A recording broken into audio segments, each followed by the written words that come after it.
আর মাত্র কয়েকদিন পরে বোরো ধান ঘরে তোলার স্বপ্ন দেখেছিলেন কৃষকরা, কিন্তু অকাল বৃষ্টিতে সেই স্বপ্ন এখন দুঃস্বপ্নে পরিণত হয়েছে।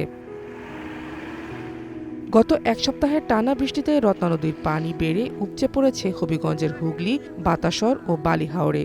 এতে বানিয়াচং উপজেলার কয়েকশো কৃষকের প্রায় ২,২০০ বিঘা জমির পাকা ধান তলিয়ে যায় পানির নিচে। হঠাৎ এমন বিপর্যয়ে মাথায় হাত পড়েছে কৃষকদের। ফসল নষ্ট হওয়ায় বড় ধরনের লোকসানের মুখে পড়েছেন তারা। প্রায় আটকের ক্ষেত করছি, চকের মনে আমার পানির তলে গিয়ে গেছে, 2 কেরের মতন আছে। কোনো আশা নাই, পানি বাড়ছিতেই আছে। কৃষক লাগিয়া দিনে রাইতে খাইটিয়া এই পর্যন্ত বানটারা আটক রাখছে। তা আমার মনে হয় সম্ভব না যে দিনের পরিস্থিতিও খারাপ, মানে দিন যদি এই অবস্থায় থাকে তাহলে আমাদের এই বানটা রাখা সম্ভব হইতো না। এই 12 শতকের জমিনও আমাদের তলে পুরা প্রায় 2 হাত 1.5 হাত পানির তলে পড়ব। 6 মাসের পুরা কখনো আমরা হইতো না। কৃষকরা জানান, ঋণ করে চাষ করেছেন অনেকেই, তাই ক্ষতি পুষিয়ে নিতে সরকারের সহায়তা প্রয়োজন। কিস্তি ছিল না, জমা রাখছিলাম জমিগুলা, এগুলো তো সব চলে গেছে। জমা গেত 4,000 টাকার জমা রাখছি, আর খরচা বর্ষায় মনে করো আরও 5,000 পায়। 1 কেরকে তো 9,000 টাকা খরচ হয়েছে।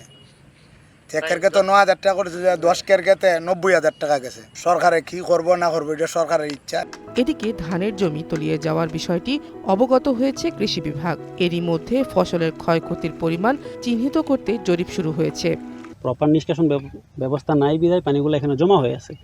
জমা হয়ে থাকার কারণে কিছু ফসলের জমি যেগুলো নিচু জমি, তুলনামূলক নিচু জমিগুলা পানির নিচে তলিয়ে গেছে। ক্ষয়ক্ষতি কী পরিমাণ হয়েছে আসলে আমরা তো এখন তথ্য নিতেছি, তথ্য কালেক্ট করে সেটা পরে বলা যাবে আর কি। এখন আপাতত বলা যাবে না যে কী পরিমাণ আসলে কত হেক্টর জমি পানির নিচে গেছে।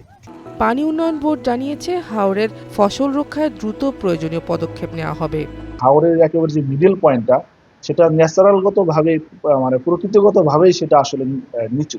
তো এই ক্ষেত্রে একেবারেই হাওরের মধ্যখানে নিচু পানিটা বের করতে গেলে আমাদের আসলে হাওরের সাথে সংযোগ খাল খনন করা দরকার, এবং সেই সংযোগ খালের যে জায়গা দিয়ে পানি বের হয়ে যাবে, 2-1টা জায়গায় আমাদের একটু সুইচ গেটও দরকার। একটা প্রকল্প আছে আমাদের জায়গার একটা প্রকল্প, এটা পরিকল্পনাধীন আছে। আমরা আশাবাদী যে এটা দ্রুতই পাস হবে এই অর্থ বছরে। এক্ষেত্রে আমাদের 2টা হাওরও দেওয়া আছে। তো সেক্ষেত্রে হাওরের যে সংযোগ খাল, সেগুলো খননও এই প্রকল্পের অধীনে আছে। আমরা চেষ্টা করতেছি যে যদি এই প্রকল্পের মাধ্যমে আমরা আরো 2-একটা হাওর ইনক্লুড করতে পারি, তাহলে সেগুলোতে আমরা যে সংযোগ খালগুলো আছে এগুলো খনন করলে পানিটা দ্রুত বের করতে পারবো। ক্ষতি পুষিয়ে উঠতে সরকারি সহায়তার পাশাপাশি টেকসই বাঁধ জরুরি বলে মনে করছেন হাওরের বাসিন্দারা। One national desk.